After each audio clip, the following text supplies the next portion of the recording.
Le débat a été mis sous le feu des projecteurs lors d'une conférence internationale de 3 jours qui s'est déroulée à Hong Kong. Plus de 500 scientifiques, experts et parties prenantes ont discuté de l'application des implications ethniques et de la gouvernance de la science et des technologies liées à l'édition du génome humain. Certains participants ont exprimé leurs préoccupations quant à la possibilité d'une édition du génome qui pourrait conduire à des modifications héréditaires.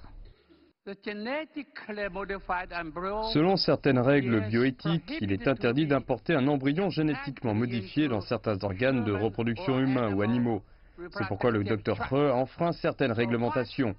La manipulation du génome humain par l'édition de gènes à des fins de prévention ou de modification transforme le patrimoine génétique humain. Comment le Dr He et ses professeurs ont-ils pu changer le patrimoine génétique de l'homme sans envisager de consulter d'autres parties de l'espèce humaine? Comment les patients et leur progéniture avec un génome modifié seront-ils traités? Si les futurs médecins refusent ce genre de changement, comment pourront-ils traiter les patients handicapés physiquement ou mentalement? Si l'édition du génome pour le traitement ou la prévention d'une maladie était largement pratiquée, est-ce que cela signifie qu'une partie de ces personnes subira une édition du génome?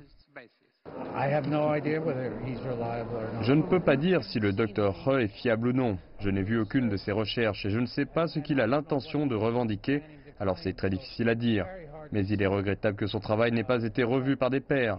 Il n'existe donc pas d'analyse indépendante effectuée par un expert. Nous ne pouvons faire aucun commentaire ou critique avant qu'il ne prononce son discours lors de cette conférence. J'ai lu les nouvelles, mais franchement, je ne suis pas sûr de la crédibilité de ce qui a été rapporté, car il pourrait s'agir de fausses nouvelles. Nous devons l'écouter parler en premier. À propos de l'annonce, nous avons publié une directive en 10 points dans notre rapport publié précédemment. D'un point de vue scientifique, la recherche sur l'édition de gènes est acceptée, mais vous devez le faire en respectant certaines règles et principes de base.